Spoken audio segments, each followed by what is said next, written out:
Hello everybody, welcome back to the Java tutorials. So in the last video, we have seen the basic concepts, how they are done in reality, that is the hands-on, the three concepts about creating a class, how to create an object, and how do we provide data types and then declare some variables. And then we also saw a little bit about how to create a function and how to call the function and how to access the variables of a class, right? So variables can also be called as members. Those are called data members of the class. Okay, so in the video I have introduced many things which I said I will explain in the later videos. So in this video I am going to explain those things so that it will be more useful, and then people can understand. So if you remember, yesterday in the Eclipse window, we have created a project, Hello World, and then we have created a class called staff member. Now, when we created the staff member, I have only given the Java name, Java class name, and I did not specify anything like package. So that is why it has Eclipse has created a default package. So now let's understand what is a package. So Java programmers can use package for grouping a set of classes. That is, if you are having a particular functionality or a purpose in the project you are working, and you want to group certain set of classes into a group, then we give it as a package. And when we are using a package, there is a certain syntax that you have to follow, that you have to put in a class. I will show you that. Okay, but please understand that package is something like a space or a folder where you can put a group of classes. Now, it helps us to properly organize our entire project, and it also allows us to give same class names in different packages. For example, in single package, I want to create two classes with the same name. Then it will not allow us to create because it says the file already exists. Now, let me give some examples. Here we didn't have any package name, so default package has been created. Okay, these are some of the examples. Like you can give your own package names so that you understand properly. As part of college project, what I am thinking is you will have to deal with many people. The people can be like staff members, students, and then non-teaching staff, right? So these are all related class files can be put in the people of a college. Now I have one another one called infra. So infra is the infrastructure of the college. So in as part of infrastructure, what I want to put is like, for example, the lab. It can be a computer lab, it can be a electronics lab, it can be a civil lab, right? Like drawings, right? Do you do a drawing at one place and all those things, or it can be any other relevant labs, right? That is one of the infra. The other infra can be a play area. There can be a football ground, there can be a basketball ground, there can be a cricket ground, volleyball ground, right? So there are different kinds of play area which is also part of your infrastructure. And we also have a library, right? So library is a building, right, which will have all the infrastructure. And in that you have book is also considered as an infrastructure in some areas. Okay, so you can even put book. So I can create classes for each of these entities, like for library, play area, and then lab. So some other things like books. So I have four classes here maybe, and I want to group them in a single thing called package called infrastructure or infra. Similarly, I have management. In management, I am planning to keep some classes. I want to group some classes, like I will have exam, and then I will have timetable, and then I'll have class grades, like whether it is first year class, second year class, third year class, fourth year class, right? And then I can have many more of the such kind of things, which I will be showing while I'm creating more classes in different kinds of packages. Okay, so just understand that concept. Now, I have also introduced that we will have a function, and we wrote a small function. Now we will break this into small parts and try to understand what each word or something that we are seeing here, what is it. So first of all, this is a syntax, okay, where you say public void creation. This is how you will create a or declare a method in a class file. Okay. Now what is void here? Void is basically a return type. So if you are doing some manipulations in a function or a method, and now you want to capture whatever calculation that you have done, you want to capture it and you want to use it in some other place of your code, then we use something called return type. In this place we have used void. When we say void, it means this method will not return anything. But if you want to return something in, as part of the method, like for example, I have a method called total marks of a student for an exam. Okay. Now what we have to do, generally we want to calculate the sum of the marks that a student got, right? And then I want the total sum to be used in a different place, maybe for calculating a percentage, maybe to rank between different number of students, or maybe for giving a grade. Nowadays we have grade system, right? The, so we have to calculate the sum, and then that sum you will utilize in some other method, maybe called find percentage, find grade, or find rank, or something. So you have to first be able to return some value from this particular method, and that is the return type. So in this case, if you want to return the total marks that a student got, you can give a data type like integer or maybe float. So float is another kind of data type similar to integer. Only thing is, in float you can give decimals also, but in integers you don't have decimals, right? In maths, you know, right? In integer you will only be able to store whole numbers, but in floating type of a data type you can even store decimal numbers. Like for example, somebody got 78.45 marks, right? So that's a decimal dot 45. So you can give that particular return type here if you want to have. Okay, that is about return type. So the next one is you have method name. So whatever is the function that you want to perform, we will be giving such meaningful name, and then it will provide you the method name. Okay. Okay. So the next one is input parameters. So what are input parameters? Whenever you're writing a method or a function, you want to write some business logic in it. And when you write this business logic or some calculation or whatever, it needs some inputs. So that inputs can be passed through these particular parameters. Okay, so I will give you an example as how you can pass parameters in the next slide. Okay, so for now, understand, if you want to send any input parameters to your method, you can pass through this particular place. Now, so whatever business logic that you want to write will be written in this particular boundaries. So these flower brackets, whatever are there, the beginning and ending of the flower brackets, in between that you will write the entire body of the or the business logic for your method or a function. So that is what it is. And finally, when we said public, right?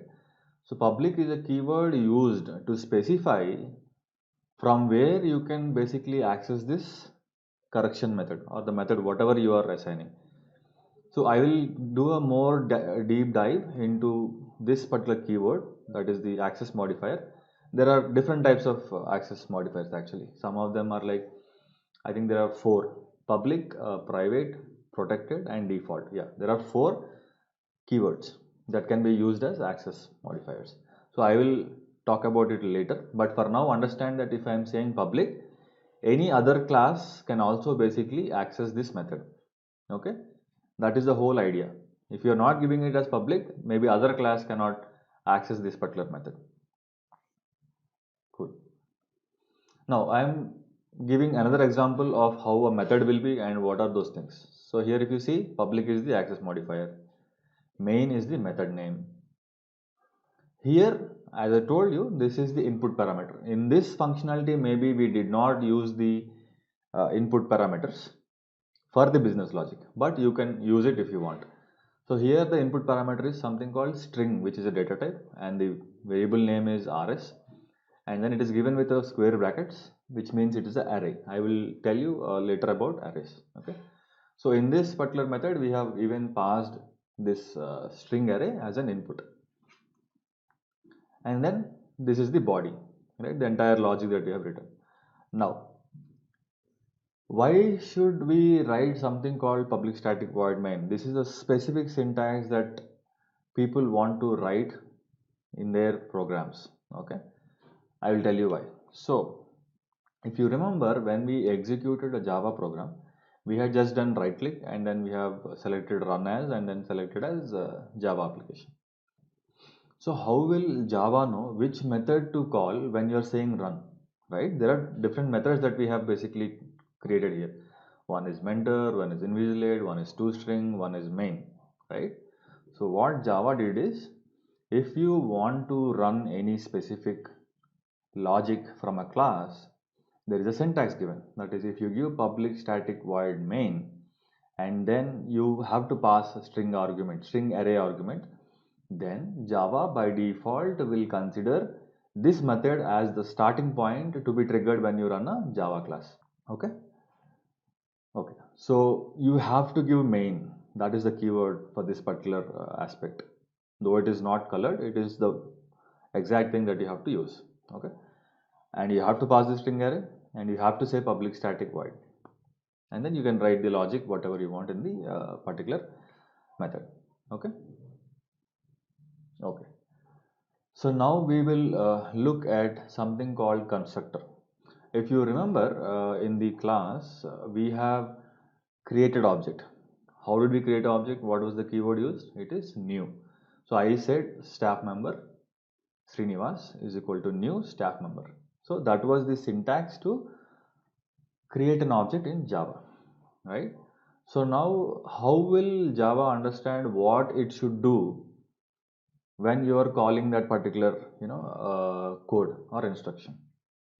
Okay, so that is actually called calling a constructor. It is a type of a method. It is in one type of method. Okay, now if you remember just few slides back, I said public void and then I wrote the method name, but here I don't have any return type. The reason is Java's, as per Java syntax, when you're writing a constructor, there are some rules to be followed. Though it is a method, it has to be following some particular rules. First thing, there will be no return type. Second thing, it should be exactly same as what is the class name. So our class name is staff member. So our constructor should also be having the method name as staff member. Now, in this example, if you see, I have created two constructors. The first constructor is not taking any input parameter, but the second constructor has an input parameter called name. So now if you see in the class, we have a variable or a data member called name, and here in the input also I am giving as name. So how will Java or the class understand as which name you are using, right? Because both the parameters are names, same name, right? So if you want to refer to the variable of the class, you have to say this dot name. Earlier, if you are talking about other ways, we say object dot name, right? But I said that if you are accessing a variable of a class inside itself, then you need not give anything called object name dot. But when you have an input parameters to the function, the same name, then there will be an ambiguity to understand like which name are you referring. So instead of calling it as object dot name, as we don't have to call with object name, Java has given a facility called this. So inside the functions, if you want to access its own object, then we use a keyword called this, and then we'll say this dot name. So similarly, you can call other methods also, like this dot mentor, this dot uh, invigilate, this dot correct, this dot toString. You can use any of these methods by using this keyword. So this is basically used to refer to the object of the. So this is used to refer to the current object you are working on. Okay. So this is how you will basically refer. Now you might feel that we are giving same name for the methods. So will it not throw any error, right? Ideally it should. But there is a concept in Java saying as overloading, that is method overloading. What do you mean by method overloading? You can declare multiple methods with the same method name, but as long as the input parameters are different, it will consider that this is a different method and might do different functionality. So this is called method overloading in Java. Okay, remember it carefully, we will be using it going forward. So this is called method overloading. What is method overloading? And here in this place, this is not a method. I mean, it is a method, but it's a special kind of a method which is called constructor. So in this instance, it is called constructor overloading. Okay, and I will show you now an example how I can call them. Okay, so if you remember in the earlier video, we have created an object for Srinivas where the constructor is basically with empty brackets, so there is no input parameter. But I have created another one here which is called was, and to this I am calling the constructor with an input of string.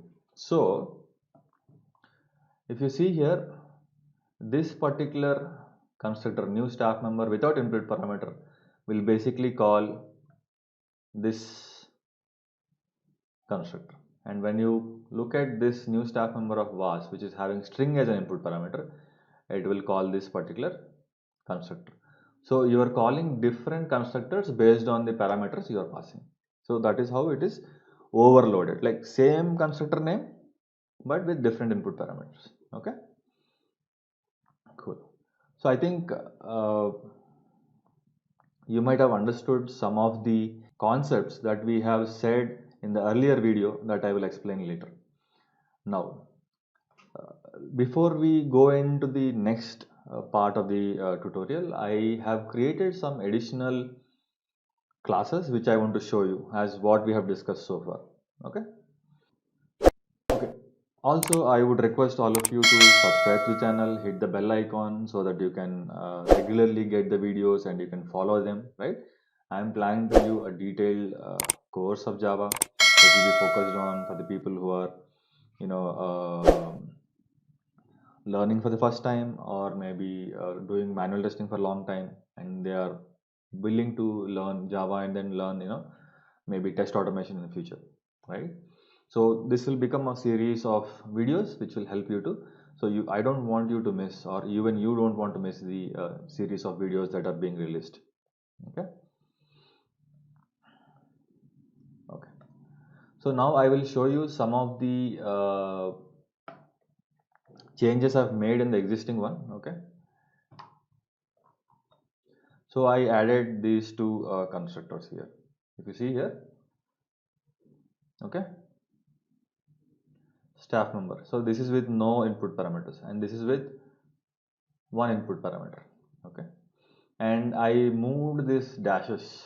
Earlier it was here at this location, so I removed it here and I had placed it in the toString method itself. Okay, now I also created another object here. Now I will say was.toString. So let's see what will happen. Was.toString. So if you see, I have only constructed the was object like staff member, but I have not given values for any of this age, department, is teaching staff. Let's see what will happen. Okay, again right click, run as Java application.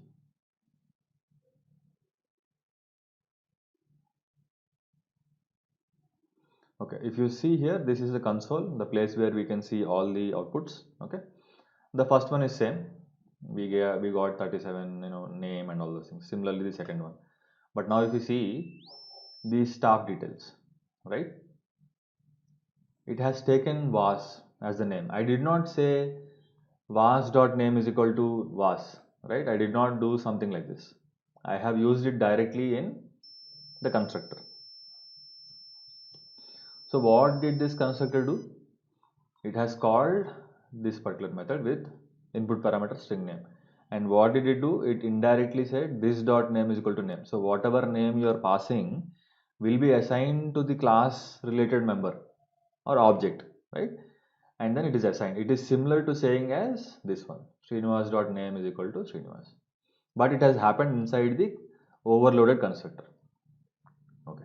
Now, see, when you write huge code, right, or you have a lot of lines of code, it might be difficult to scroll. You have to search and then go. Instead of that, what you can do is you press the control key in the keyboard, and then take your mouse over to your class name, or maybe a method, right, or maybe a object, so that it will take you to that location directly. So if I'm saying here like this, right, I'm clicking, so it is taking me directly to the staff member. So this is some features given by Eclipse which will help the coders to easily work. Now if I want to see what is the functionality of toString, okay, so I'll say press control key in the keyboard and click on it. So it will take us to this one. Now what happens if I do it on an object, right? See, if I'm doing Srinivas, see, it has highlighted here. Okay. So for example, we will say name. It has taken me to the place where that name variable or data member has been declared. So this helps you to easily navigate in the code. And this will be more helpful if you work with multiple class files, right? So if I'm having another class file and I want to jump there, so I can just click here. Eclipse will automatically take you to that particular class file. Okay. Now I made some more changes here. So I created a package here. So let me show you how I will create a package. Right click, new, and then say package. Here you can say com.college.demos. I'm just creating a new package. Okay, finish. So if you see here, it has created a demos package. Now, as I explained earlier, I wanted to create some classes and then group them into some set of packages, right? So in infra, what did I put? I had put book, I had put a classroom. So how do you create a class? You right click on a package maybe and then say class. So when you do this, you will see that by default, when you right click on infra and then you do new class, you will see that the package is automatically given here. And then you give your name and click on finish, as we done earlier also. So in the same window, I can even give a package name. Okay, so what did I give here? I have given book, classroom, lab, library, play area, projector. Projector is basically sometimes teachers want to project something and then show it on the board, right? So that is also an infrastructure. So I just put some of the examples. There may be more, there may be less, right? Not every college will have all of these things, right? So this is some of the classes that I grouped into infra package. Now let us see in the management. So in the management, I wanted to give some more classes like timetable, which I said, library. So I want to manage the library. Like if you see here, there are two classes with the same name. If you had to create same library in two different classes of library, it is not possible if you're doing in a single package. So what I did two things. One is library, the second is library in management. So why I want to have it same? Because even I want to manage the books inside a library. This will basically hold only the list of books. What are all the books available? Maybe who are the staff members who are taking care of the library, like the librarians, right? And those all things may be details of the infrastructure. But when it comes to managing the books, right? Which book has been given to which student at on what date, when is he expected to return it? So all these details I want to manage in the management package. So I'm giving it as library class in the management. Similarly, exam, I want to conduct exams, so I can track all the students who have given exams and what are the subjects they have taken and what are the marks. So these all we will see. Similarly, in management, I have departments. So this we know. And then college details. So college details is something like, you know, what is the college name? what if it has a website, what is the website name, what is the address of the college, right, and who is the founder of the college, so like this chairman, so all these details can be stored in the college details. Now class grade, so if it is a class grade, I can say first year, second year, third year, fourth year, and maybe if there is any masters, there may be masters related grades also. And then there may be sometimes we conduct events where we want to give awards to the students, so that can be managed here. Okay, now, so this is different kinds of classes and different kinds of packages. Now, in people, I created one more class called student. So if you see here, whenever I'm creating a class, okay, inside a package, you will see this syntax package com.college.people. So this is the syntax I was saying that in the earlier when I discussed about package, you have to follow a particular syntax if you are creating a class in a package. So this means that this particular class is belonging to this package, which is com.college.people. Now this is not very different to what we have done for the staff member, right? So here I want to say one more thing. Earlier I didn't explain about packages. I have created this in default package. Now I want the staff member also to be part of my people project. So what can I do? Simple. In Eclipse IDE, you have to just drag and drop. Okay, so the people is highlighted. Now I will drop it. Okay. See, if you see here, the default package is gone and then the staff member has come. Now if I click on staff member, see here, the package detail has come by default. This is being added by Eclipse. That is the advantage of using Eclipse. If you are doing it like notepad files and you have different folder structures and all those things, when you move one class file to another package, you have to explicitly give this particular instruction, right? But because we have done in Eclipse, it has come automatically. Now I have done that. I have a student and a staff member inside this people package. So now let's see what is there in student. We have name, that is there, and then we have age, that is there, and then we have gender, same, in which grade he is it first year, second year, third year, fourth year, or master's first year or master's second year, whatever, right? And then in which classroom he is, basically, right? You can specify that also, like there will be in each floor, right, there will be classrooms, like first floor, like 101, 102, like 201, 202, something like that. So those can be given here. So why did I take it string? Sometimes they give like CS101 like that, right? So I want to be able to store even alphabets, so that's why I'm giving it as string. Actually, current grade can also be string. Okay. Now I have modified this into string because I want to say BTech first year, BTech second year, something like that, or MTech first year, MTech second year, right? Those also should be strings. Gender, age, and name is similar what we have seen already. In this I have given some methods. So if you see here, I have given, this is the access modifier, which means you can access this from anywhere. Okay. Void is the return type. For now there is nothing there, right? And then I've given the method name, which is give exam, like a student gives an exam, right? But for what he will give an exam, right? There can be exam for quarterly exams, half yearly exams, or final exams, and for which subject is giving an exam, right? So for me to write a business logic for give exam, I might need input of these two things, right? So if you want, I can basically say that exam for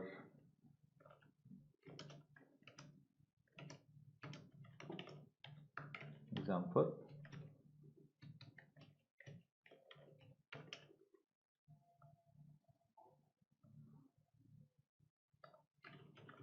subject is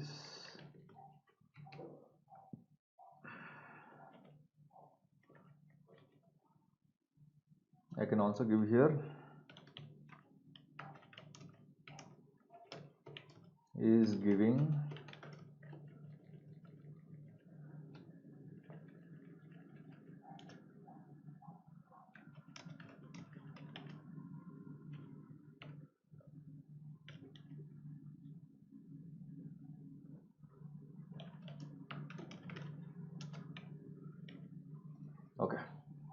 So what I did, I wrote two statements which will be using the input parameters like exam for and subject name.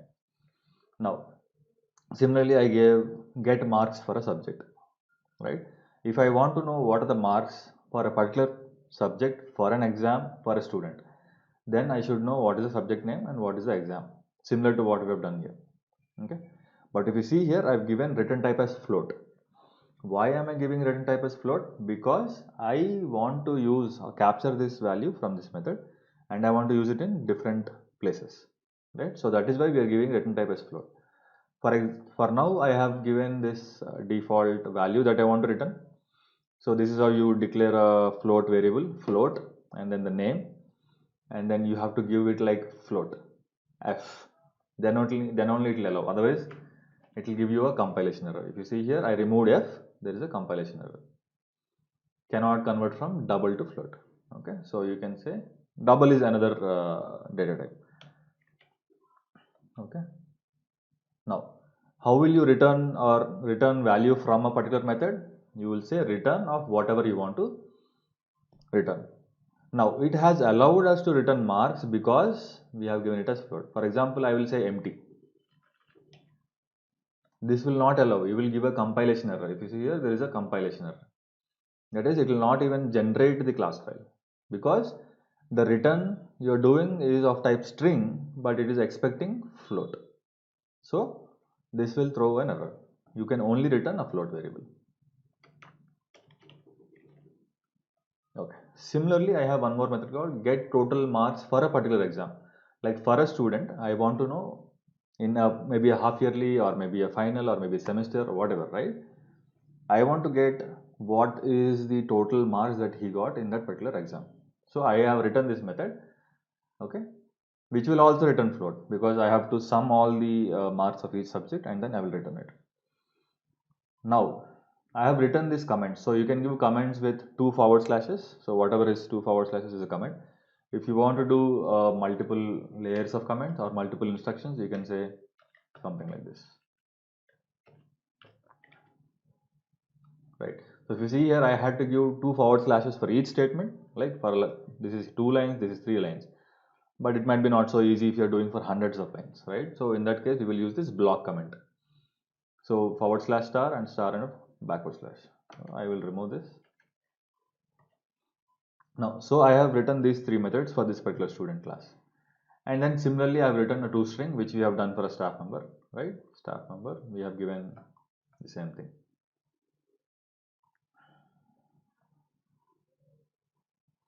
Similarly, I did something called public static void main. So whenever I want to run this particular class, this particular method will be triggered. Now, what did I do? I had created some student. I've given age, I've given name, I've given gender, and then I'm calling a method. Okay. Now I will also call and then dot give exam. Okay. So here I'm saying semester exams. And what is the subject name? I will give computer science.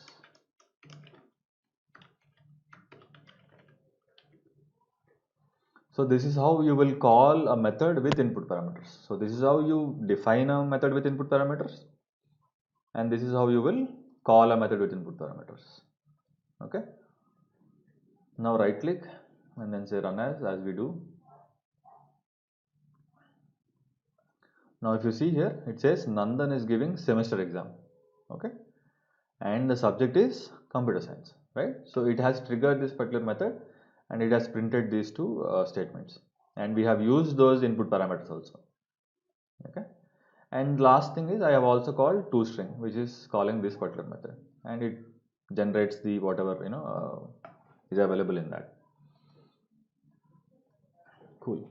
So I think this has become a little long videos. I think I wanted to cover all these things at one place so that you will not forget things, right? I have said I will cover everything in next session, so I have covered those in this particular session. Maybe some more will be there. I will be teaching them step by step in all those further videos. Thank you so much for watching the video. I hope this is helping you to learn the Java programming, and I am trying my best to see it is as simple as possible. Okay, all the best. Thank you. and stay tuned for further videos.